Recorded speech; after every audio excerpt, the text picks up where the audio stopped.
Hi, babe. Welcome to the Horror Babe Show. I'm your host, Chelsea Beller. Happy New Year! It's 2025! Woo! Nah, it's still 2024 for me, but it's 2025 for you. Oh my god, how is it? Tell me from the future. Is it good? So dumb. It's like 2 days away. Hey, so it's the end of the year. And at the end of every year around this time, I like to reflect on the year, usually just for me personally, how I felt about the year, what I accomplished, what I did not do, what I want to do next year. Since this is my horror movie review channel, I was like, I should do a wrap up of some, not all, 2024 horror movies, because that would be really fun and I could just do like a clump of them at one time and it would be fun. So here we go, just a cute little wrap up. I chose 12, just a cute 12. Like, a bajillion horror movies came out this year. Like, how did we get so lucky? I know that some people might say this for every year, but I felt like this is a really good year for horror. You had something for everyone. There was experimental horror, there was social commentary horror, there was religious horror, sequels and requels and prequels, a comedic horror, and some just downright cute and fun. So, dude, my dude, please tell me 2025 is going to be just as jam-packed because I can't wait. I can't wait. Oh, in the comments, tell me what horror movies you're looking forward to in 2025, because I'm so curious and I need to start my list like yesterday. So, like I said, a bajillion horror movies came out this year. I'm not going to do a wrap up of all of them because that review would be like 3 hours long or longer. So I chose 12. And I like 12. It's a good number. It's an even number. I don't know, man. I chose 12. Don't be mad at me. You might be wondering, why didn't I talk about this one or that one? What? Because some movies I already did a review on independently. So like Longlegs, Beetlejuice, Nosferatu. Some I plan to do a review on, i.e. The Substance. Oh yeah. And some I just didn't feel like it was necessary to do a review on, either because the movie wasn't really for me, or I didn't feel like I was the right audience, or I just didn't have the time. Sue me. But, if you're ever curious if I've watched a film, you can check out my Letterboxd. I keep that pretty updated, and you can see what movies I've watched and what I thought. So check me out on there. I keep it, like I said, pretty updated, and I don't think it's boring. But it might be. But if you like reading people's reviews and it's still in my voice, very like tongue-in-cheek, kind of dry wit, you know what I'm saying? So you get it. Anyway, yeah, check out my Letterboxd, and also check me out on like Instagram and stuff. Without further ado, here's the review. Ew, I rhymed. Dang it.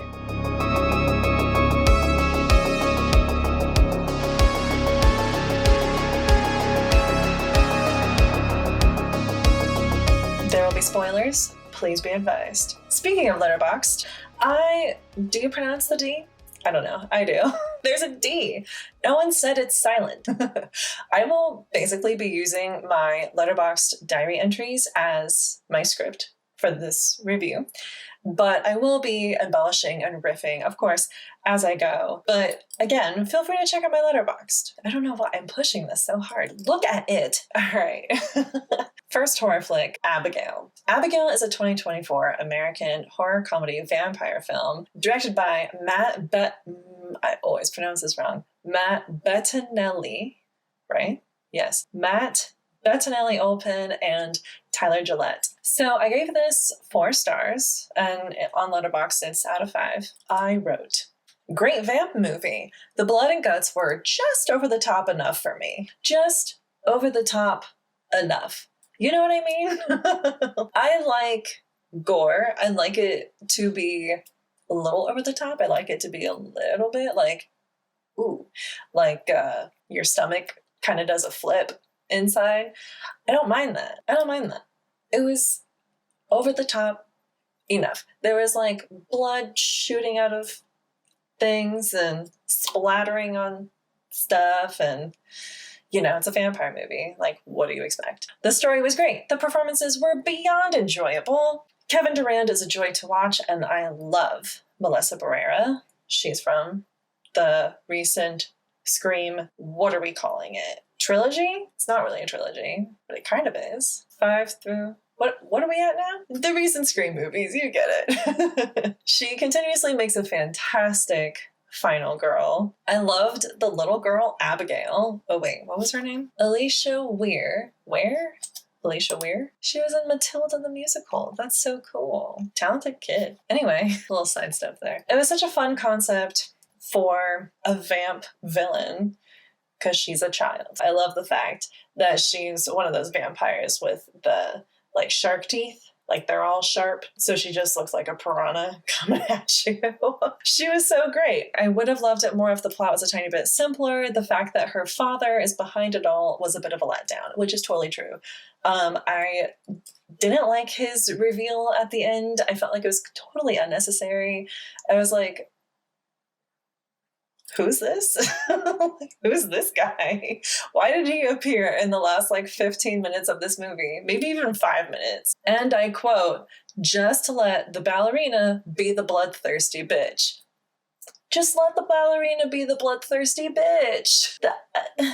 She's a child vampire. You don't need like this extensive origin story. She's hundreds of years old. She's trapped in a child body. She got bored of, you know, the rigmarole of like, oh, go hunt a person, suck their blood, toss. I get it, man. I get tired of my food that I have every day. I gotta switch it up. And I like that they were all like cons or whatever. Just adds a little depth. Plus, Catherine Newton was in it, and I like her a lot. Lisa Frankenstein is also on this review. Also, I'm sure this was the idea initially. I would have loved if the father was an actor who had previously played a vampire. That just would have been so cool and like rewarding for the audience. It just would have added that little extra like zest, you know, like What We Do in the Shadows, the TV show, perfect example of this. Like they had their vampire council, and it was filled with actors who had previously been vampires in film and television roles, and it was just so fun. Paul Rubens, oh, I miss him. Anyway, that would have been cooler, or just take out the dad subplot altogether, because it was also resolved like lightning fast, and I was like, oh, and now it's over. Yes. Okay. So 4 stars, but I really enjoyed it. It was really fun, and I would recommend watching it for sure, especially if you're a vamp fan like me. Buffy. All day, every day. A Quiet Place, Day 1. A Quiet Place, Day 1 is a 2024 horror flick, third in the Quiet Place franchise, directed by Michael Sarnowski, starring Lupita Nyong'o. I gave this 3.5 stars, and I'll tell you why. The cat is the star of this movie. I love that cat with my whole heart. This film kept my attention the entire time. I'm a big fan of the Quiet Place franchise, probably because I'm a big fan of John Krasinski. So I try to not let that sway my opinion of this. I do on occasion enjoy jump scare movies because you know it's a jump scare movie going in. You know what I mean? Like, you get the plot, you're like, okay, yes, I'm here for this. It does get a little monotonous. And the movie did get a little slow at times. Weirdly, the climax/ending kind of snuck up on me.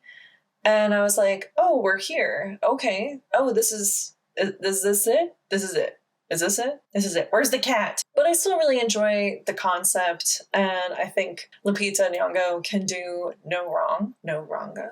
So dumb.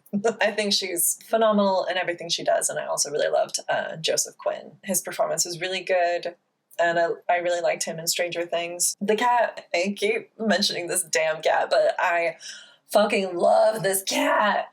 He was so good. He was the goodest boy. There were two of them, I think, and they were so good. Two cat actors playing one cat. Every time he wasn't on screen, I was like, where's the cat? The whole time I was concerned for the cat's well-being more than anybody else. If it's not clear, I'm obviously a cat person. So I really like this film because of the cat. 3.5 stars. Cuckoo. Cuckoo is a 2024 horror film written and directed by Tillman Singer and starring Hunter Schafer. Now, I don't know Hunter Schafer. You probably do.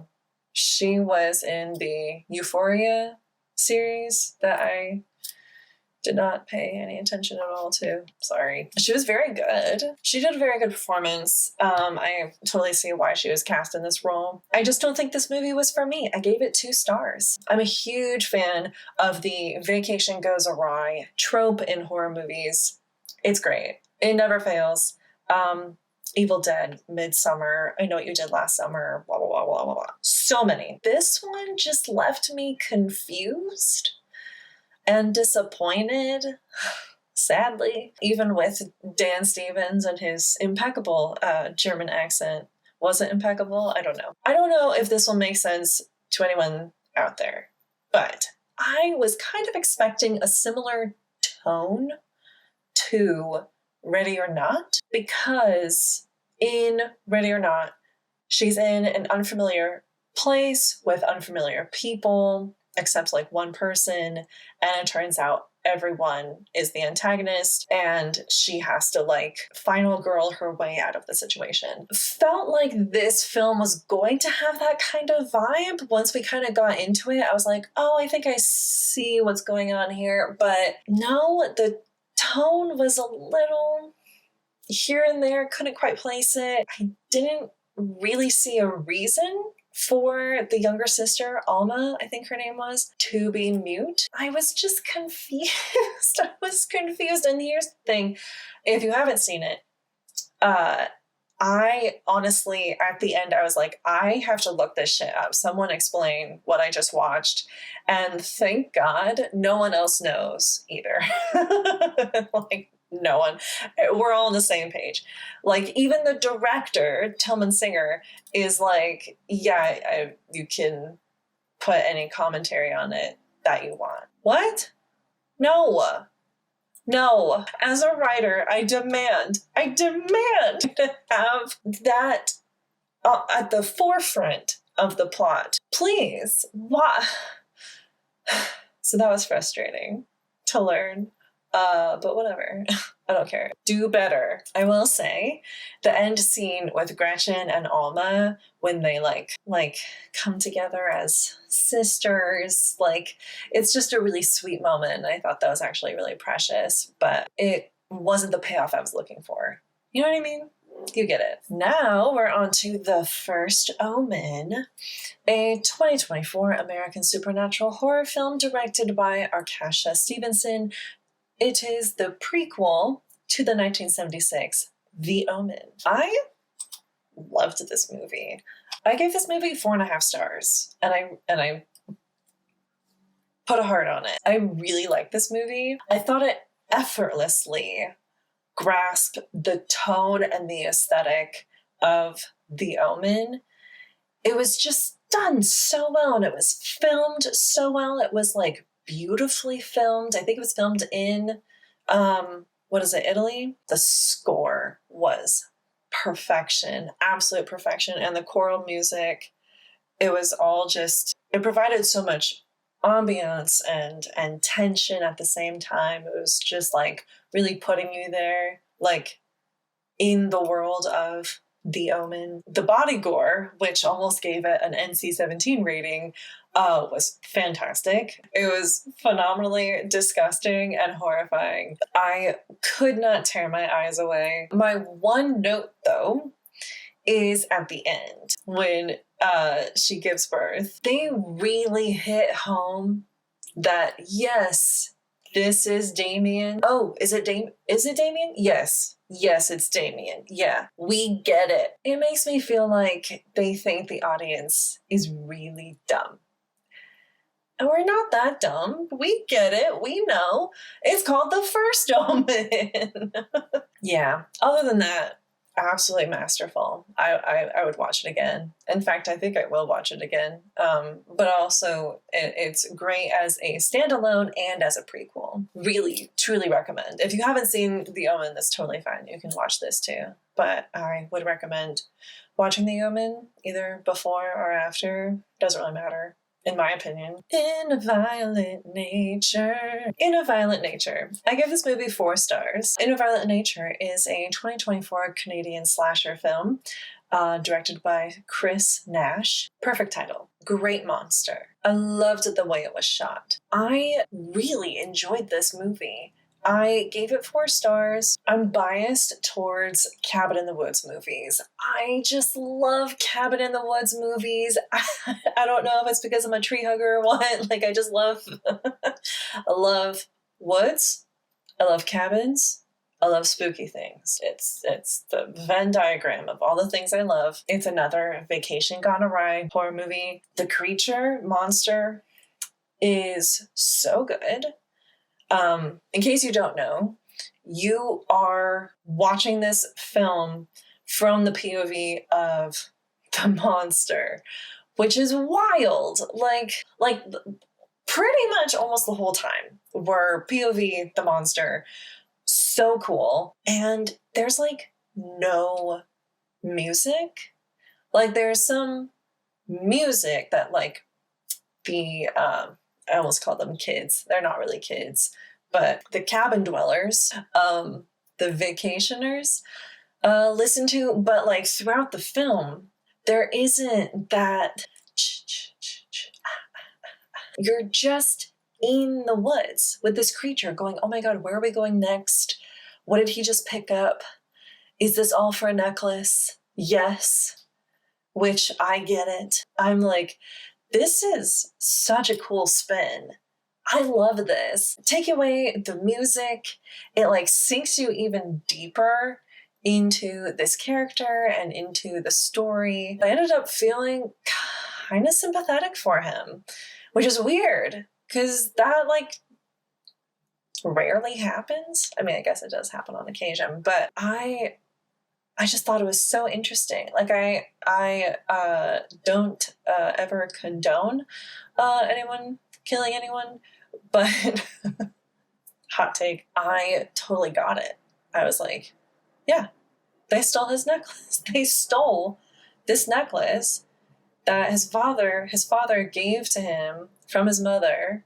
Don't steal the guy's necklace. It's rude. It's fucking rude, man. Oh, the one thing I would have changed is the ending. Shot of her running down the gravel road. Shot of the gas can without the necklace. The end. Didn't really need the woman in the truck scene, even though that was a cool cameo because she's from Friday the 13th Part 2. Yeah, I highly recommend if you're a Cabin in the Woods trope fan like me. I Saw the TV Glow. I Saw the TV Glow is a 2024 American supernatural horror fantasy film written and directed by Jane Schoenbrunn. Schoenbrunn.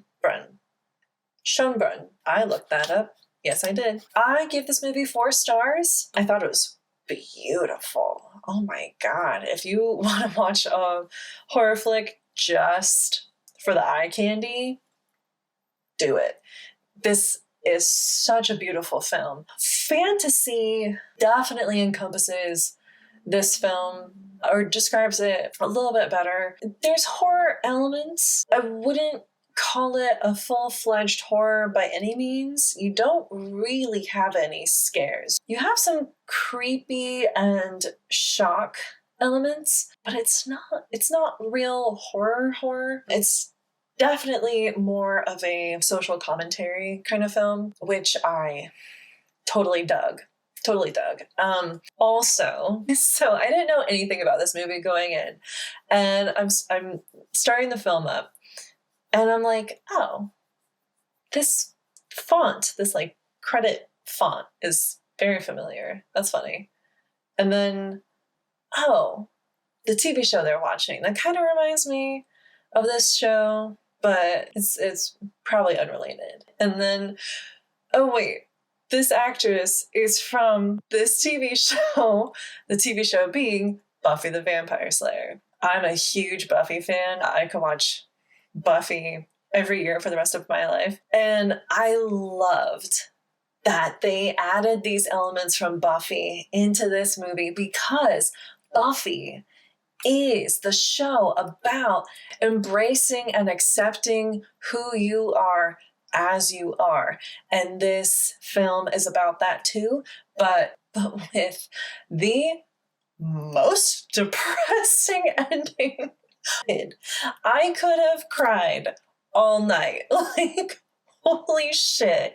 If you need a cry, Jesus, go watch this. Go watch it right now. That shit is depressing. One of my notes about this film is that I would have clipped it along a little faster. I felt like some parts were drawn out just for the aesthetic, which is not always a bad thing, but it just helps keep the audience engaged and keep the plot moving along. I was so touched in a weird way that this film was kind of an ode to Buffy, because Buffy is just one of those shows, it's like in me, and I was proud to be a Buffy fan in that moment. As nerdy as that sounds, I was like, really like, oh man, this was a show that fucking changed people's lives. I'm just so glad it's like getting present day recognition. Late Night with the Devil. Late Night with the Devil is a 2024 supernatural horror flick written, directed, and edited by Colin and Cameron Cairns, if that's how you pronounce it. I adored the cinematography. I loved it. I can't get enough of that like vintagey feel in terms of cinematography. Can't get enough. Love that a lot of films are like calling back to that. It's really great. Loved how it was shot, kind of found footage style. Very cool. Loved the little the girl. What was her name? Lily. I loved Lily. She played borderline creepy and cute the whole time. Really great. But because of the hype, the hype, but also because of the heightened lead up to the devil, I was expecting something more. Something about her like exploding or whatever happened. It just wasn't quite enough. I don't know if I needed like the demon to show up or the devil or whoever. It was a little bit of a letdown for some reason. I can't quite put my finger on it. I wish that I could, because up until the end, really, I was completely on board. I thought it was filmed amazingly. I thought the performances were all great. David Dastmalchian is amazing, of course.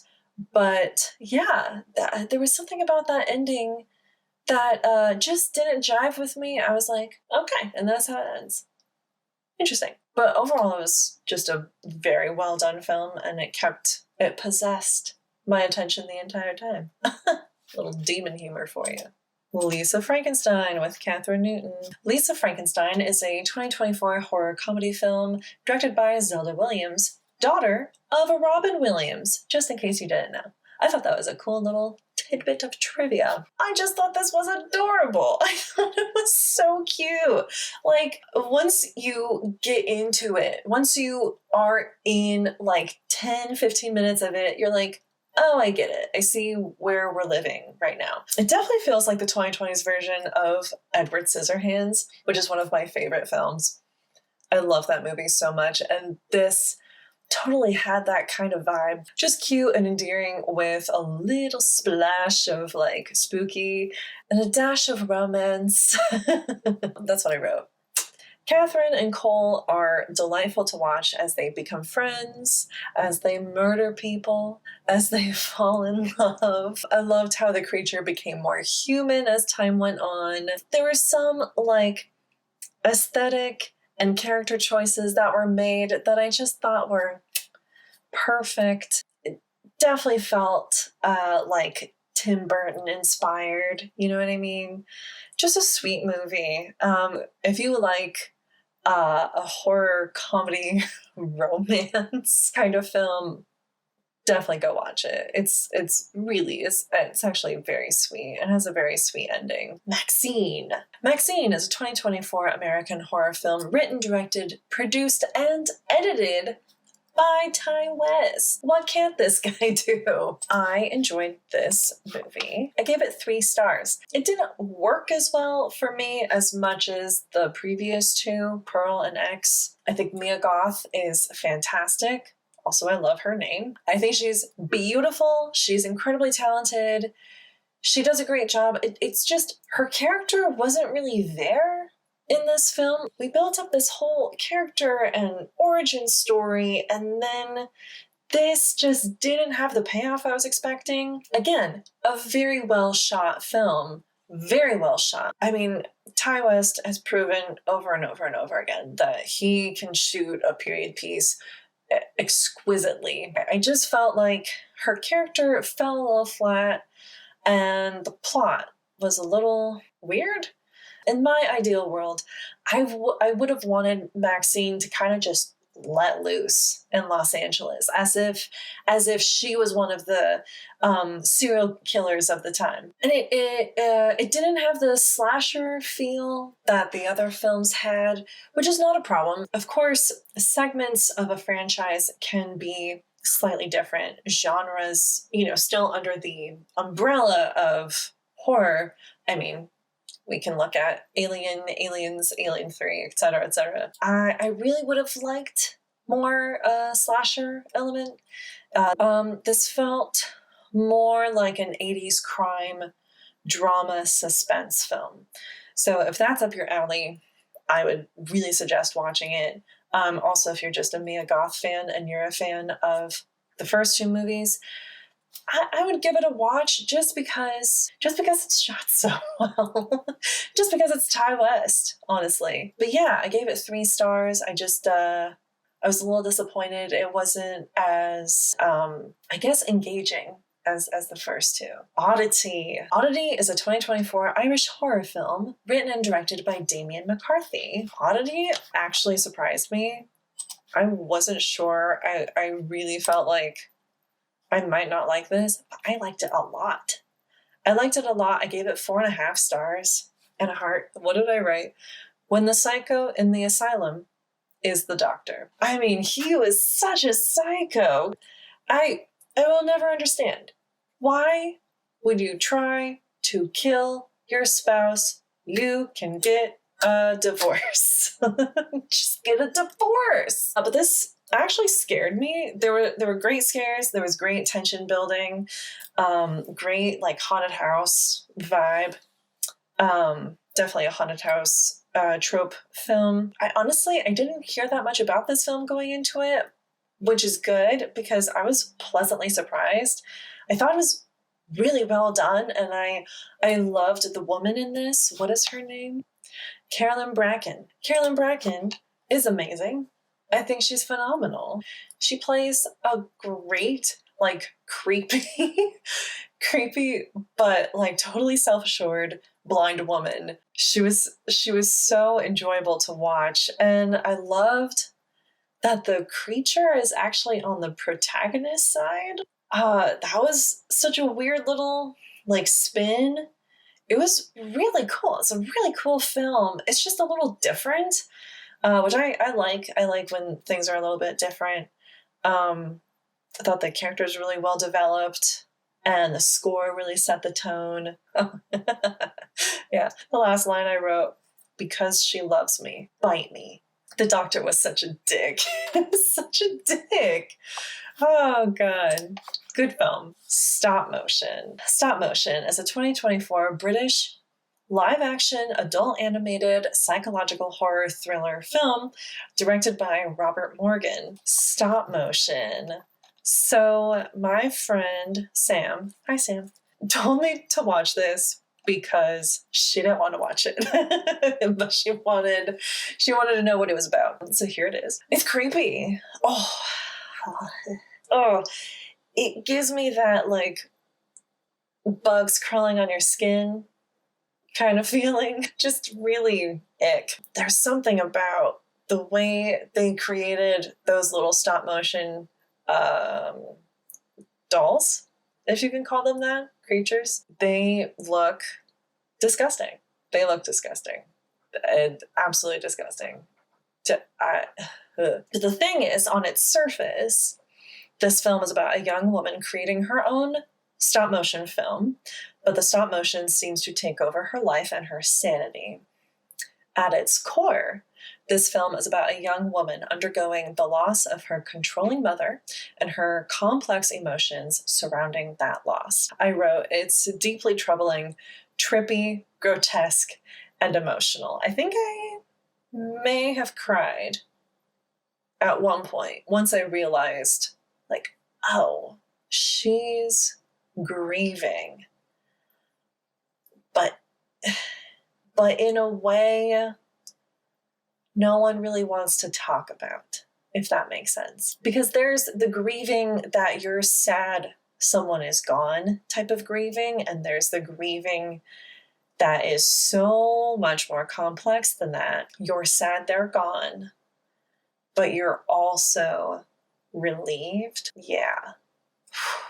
Deep. I will never watch this movie again. I never will. Because it's really intense emotionally and visually. It was hard for my eyes to ingest, if that makes sense. Yeah, I have that like bugs crawling on my skin feeling when I think about it. If that kind of thing doesn't bother you, and if you're needing to do some self-therapy with this movie, be my guest. I'm not sure it would be it could be.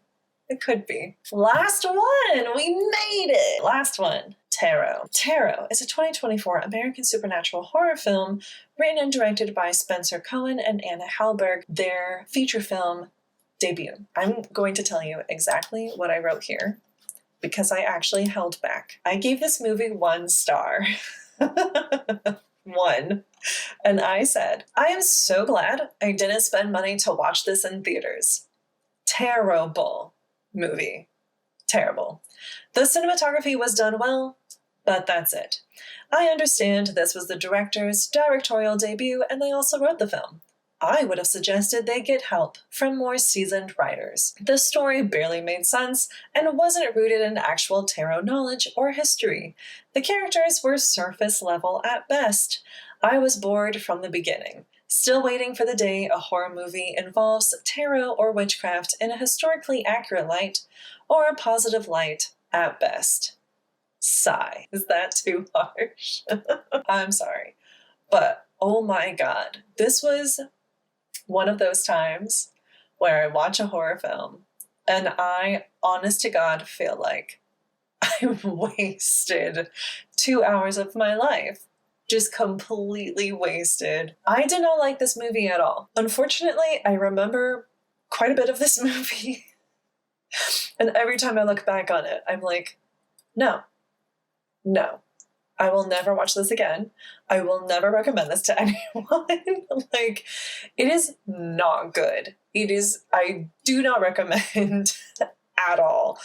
Oh, God. It was like a group of high schoolers were like, oh, let's make a movie. And then they happen to have like a really good budget.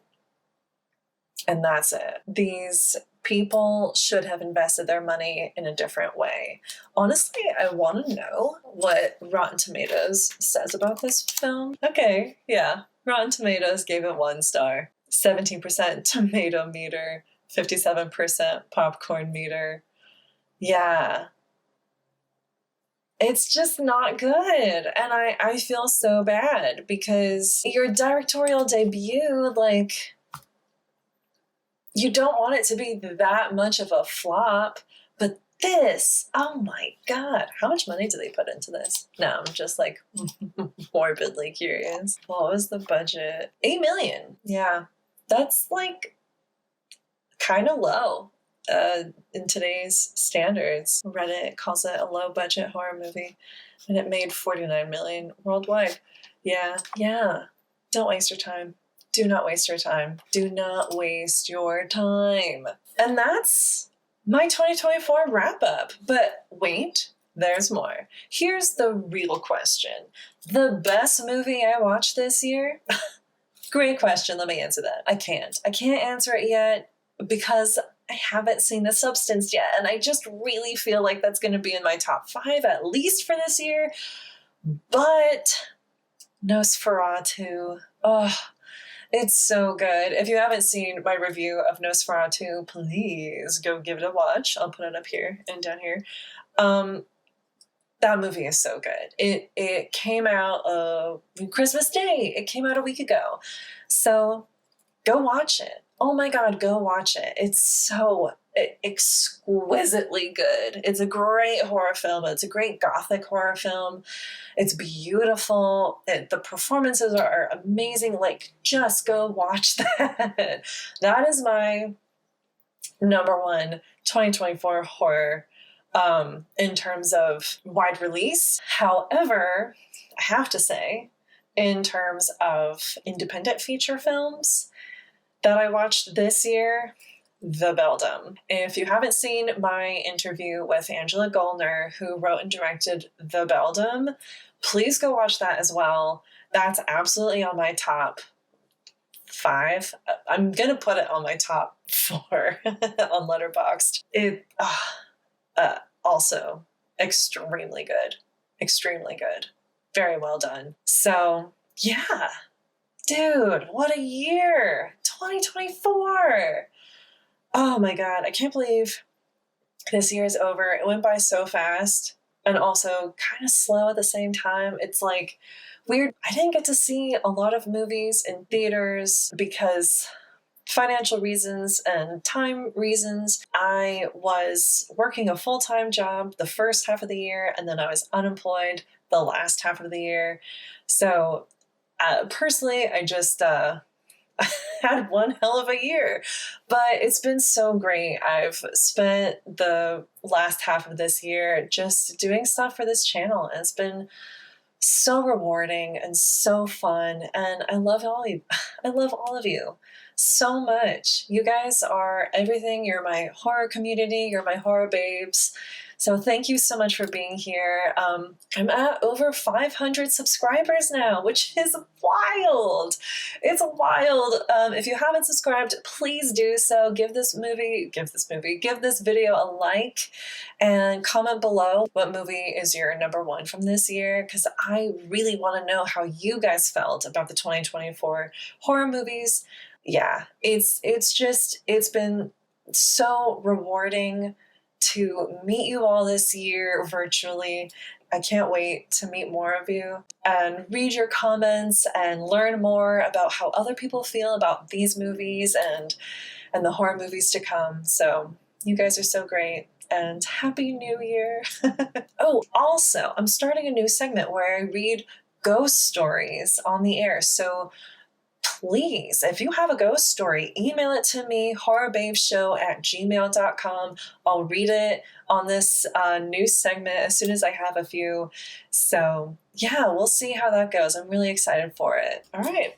Well, that's it from me. Thank you for watching. Please don't forget to like, comment, follow, and subscribe. Follow me on Instagram and Letterboxd to see what I'm watching and what I'm rating. Bye, babe.